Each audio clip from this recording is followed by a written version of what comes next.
Education, and we're talking to Dr. Cynthia Hobson from Nashville as an administrator at the Board of Higher Education. Is that right, Doctor? At the Board of Higher Education of the United Methodist Church, even though what we'd like to talk about now is the church before it became the United Methodist Church in Higher Education. Let's talk about it from that perspective.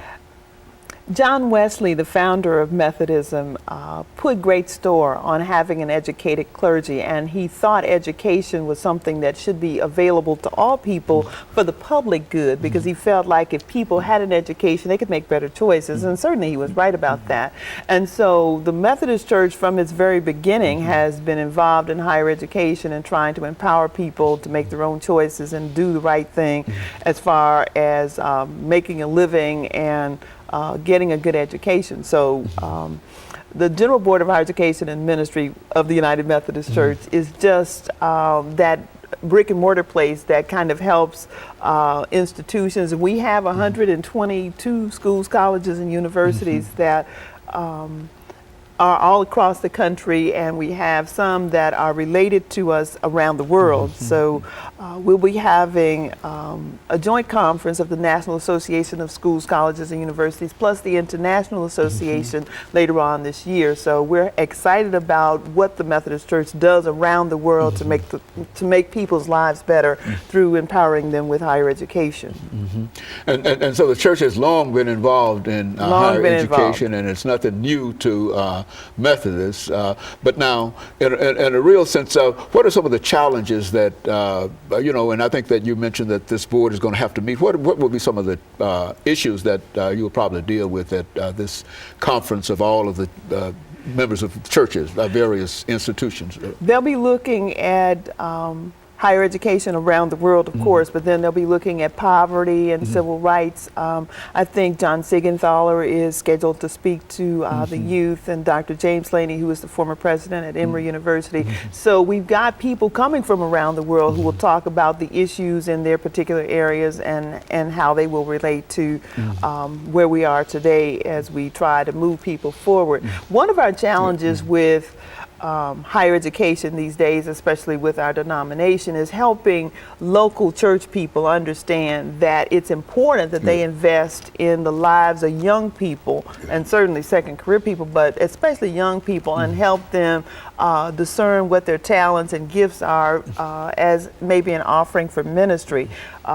Because like I said, John Wesley put great store on having an educated clergy, and we do try to support people who are going into the ministry and helping people find what it is they're called to do, because it's easy for folk to do what they've been called to do when they have been empowered and supported all along the way. So that's where we are with that. And so you're following on a long tradition of higher education in the church. It was nothing. Absolutely. This even started long before the end of slavery in terms of the Methodist Church itself. They were involved in it, and now and so what are some of the things that you believe would help to enhance the higher education within the church itself? I don't think we talk enough about higher education in the local churches, because I think we take what happens down the street at the colleges for granted. We don't quite always build a bridge from place A to place B. And one of the challenges continues to be helping people find that something, as I mentioned before, that calling that they have, and then being empowered to be trained to do a good job at that.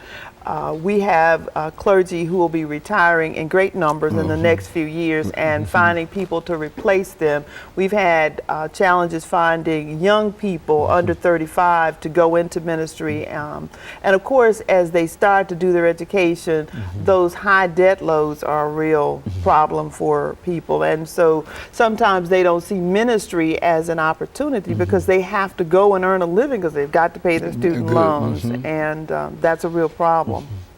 And so it's a real issue. And I think, see, when I was associated as a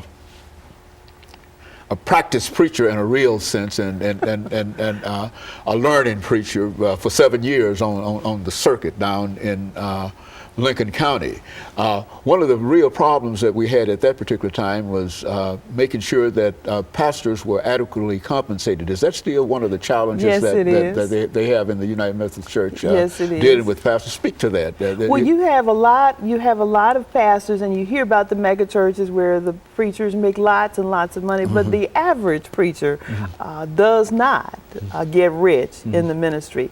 And I don't think the average person goes into ministry to make money. They go into it because they feel like they have something to offer, and God has called them to do ministry in all kinds of settings. We have chaplains and people who serve in prisons and in the military and things like that. So once they can ever find that niche, that place where they find their greatest calling, then I think they, I don't want to say throw money to the wind, because they do have to support their families, but they do understand that there is satisfaction that comes from doing a good job in submission to what God has called them to do.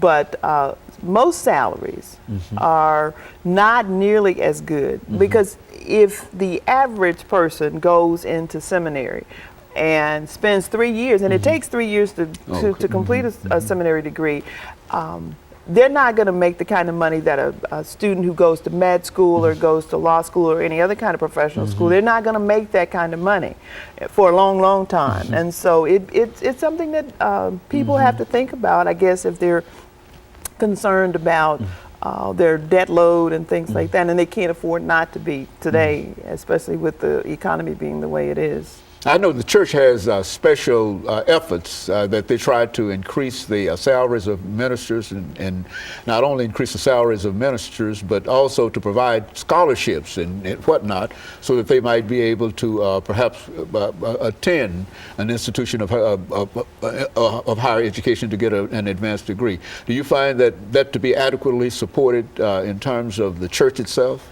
Well, today it's in pretty good shape. We have the Ministerial Education Fund that supports the seminaries and annual conferences, so that they can support ministers as they're trying to go to a seminary and get the training that they need. So